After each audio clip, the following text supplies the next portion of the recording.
There is a natural water system that can collect thousands of gallons of clean water from the sky before it ever touches the ground, store it beside a home, and reduce a family's dependence on expensive municipal water without using pumps, motors, chemicals, or electricity. For centuries, this system was not seen as strange or alternative. It was normal. Farmers used it. Rural families used it. Ancient cities survived with it. Even homes built just a few generations ago often had some version of it connected to their roof, their gutters, their wells, or their storage tanks. But today, if you walk through a modern neighborhood, you can pass hundreds of houses with huge roofs, massive driveways, thirsty lawns, expensive gardens, and rising water bills. Yet almost none of them are collecting the free water falling directly onto their own property. The system is called rainwater harvesting, and it is one of the oldest, simplest, and most practical water technologies in human history. But if it worked so well, why did we stop using it? And in a time when water bills are rising, droughts are becoming more common, and cities are spending billions trying to manage stormwater, should this forgotten system finally make a comeback? To understand why rainwater harvesting matters, you have to understand the problem it was built to solve. Long before water came from underground pipes and treatment plants, the survival of a home depended on one basic question: where does the water come from when the rain stops? In dry regions, that question shaped entire civilizations. In ancient India, families collected monsoon rain in underground tanks and stone reservoirs because the rainy season was short and the dry season could last for months. In the Middle East, people built cisterns beneath courtyards and homes, capturing every drop that landed on rooftops and channeling it into cool underground chambers. In ancient Rome, rainwater was directed from roofs into central pools and storage basins, not as decoration, but as infrastructure. Across Africa, Australia, Europe, and rural America, the same idea appeared again and again. The roof was not just a cover over your head, it was a water collection surface. And the gutter was not just a strip of metal on the edge of a house. It was the beginning of a private water system. The reason this worked is almost embarrassingly simple. Every square foot of roof becomes a catchment area. When rain hits that surface, gravity pulls it down into gutters, then through pipes and into a tank or cistern. A single inch of rain falling on a 1,000 square foot roof can produce more than 600 gallons of water before losses.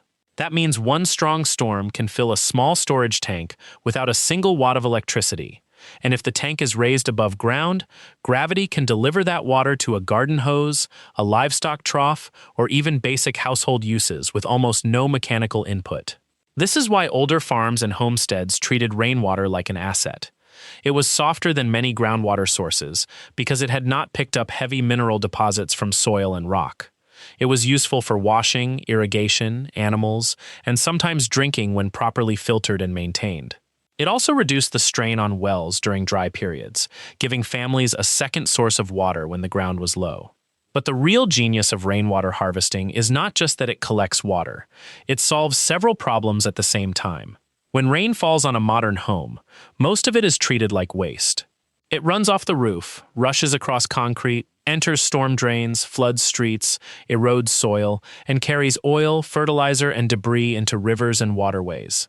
Cities then spend enormous amounts of money trying to remove that water as quickly as possible.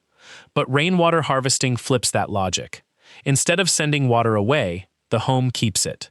Instead of paying for treated drinking water to irrigate grass or wash tools, the homeowner uses stored rain. Instead of overloading storm drains during heavy rainfall, the tank slows the flow and reduces runoff. In other words, the same system that saves water at the household level also protects the landscape around it. So why did we move away from it? The first reason was convenience. As cities expanded in the 20th century, municipal water systems became a symbol of progress. Water no longer had to be collected, stored, filtered, or managed at home. You turned a tap and it appeared. For many families, that was a miracle, and compared to carrying buckets or maintaining a cistern, it absolutely was. But convenience came with a trade-off.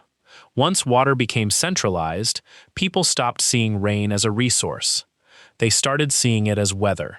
The second reason was trust. Public water systems promise safety, testing, pressure, and reliability. Rainwater systems depended on maintenance. A dirty roof, clogged gutter, open tank, or poor filter could create contamination problems. So building codes and health departments began favoring centralized treated water, especially for drinking. In many places, rainwater harvesting was pushed into a gray area, allowed for gardens, ignored for homes, restricted for plumbing, or buried under complicated rules. And when a system becomes legally confusing, most builders avoid it completely.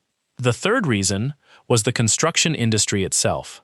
Modern housing is built for speed and standardization. Developers want repeatable designs, predictable inspections, and cheap installation. A rainwater harvesting system requires planning.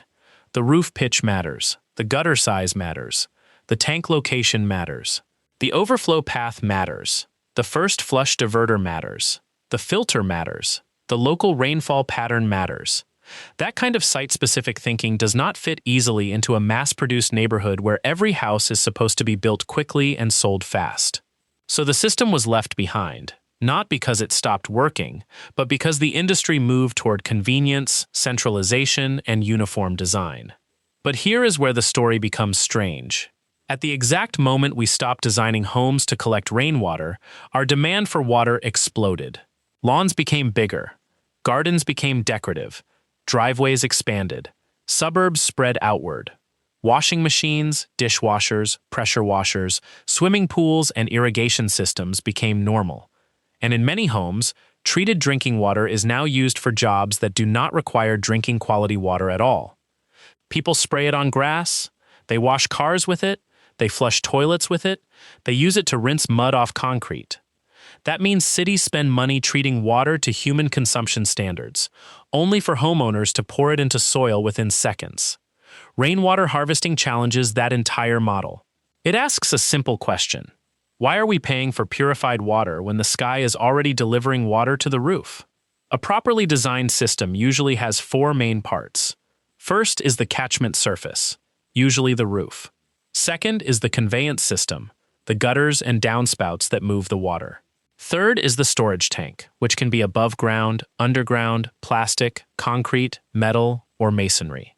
Fourth is the treatment and delivery system, which can range from a basic mesh screen and first flush diverter for garden use to advanced filtration and disinfection for indoor use. The first flush diverter is one of the most important pieces because it sends the first dirty runoff away from the tank. That first water can carry dust, leaves, bird droppings, pollen, and roof debris. Once that initial wash is diverted, cleaner rainwater continues into the tank. A screened inlet keeps insects and leaves out. A sealed lid prevents mosquitoes and animals from entering. An overflow pipe sends extra water safely away from the foundation when the tank is full. And with good maintenance, the system becomes incredibly simple. Clean the gutters, check the screens, keep the tank sealed, inspect the filter. Let gravity and rainfall do the rest. But this system is not magic, and that is important. Rainwater harvesting works best where the roof is clean, rainfall is reliable enough, and the water is used for the right purpose. If someone wants to use rainwater for drinking, they need proper filtration, disinfection, testing, and local approval. If the area has long dry seasons, the tank must be large enough to carry the household through gaps between storms. If the tank is too small, it overflows during rain and runs dry during heat. If it is badly installed, it can become a mosquito problem or a foundation problem. This is one reason the system disappeared from many modern homes. It is simple, but it still requires responsibility. The hidden truth is that rainwater harvesting was never meant to replace every water system in every house. It was meant to make the home more resilient. It gives a family backup water for gardens, emergencies, animals, cleaning, and outdoor work. It reduces pressure on the public supply. It lowers runoff. It turns the roof into infrastructure. And in the right place, with the right design, it can cut a meaningful part of a household's water demand. That is why the system is returning in parts of the world facing drought, high utility costs, and water restrictions. New versions use slim tanks, underground cisterns, leaf guards, smart monitors, pressure pumps, UV filters, and automatic overflow controls. The old idea is being rebuilt with modern materials. The question is not whether rainwater harvesting works. The question is why we allowed one of the most obvious systems in home design to become forgotten. We built houses with thousands of square feet of roof, then connected those roofs to pipes designed to throw water away. We paved the ground, raised the bills, overloaded the drains, then wondered why floods, droughts, and shortages became harder to manage. Rainwater harvesting is not a futuristic invention. It is the opposite. It is an ancient common-sense idea that modern housing abandoned because centralized systems made us feel like water would always be cheap, endless, and someone else's responsibility. But the rain was never gone. The roof was never useless. The system was always sitting there, waiting for us to remember what earlier generations already understood. When water falls on your home, it should not automatically become waste. It can become security. It can become savings. It can become independence. And in a world where every bill seems to rise and every resource feels less certain, the most powerful water system for the future may be the one we stopped using decades ago.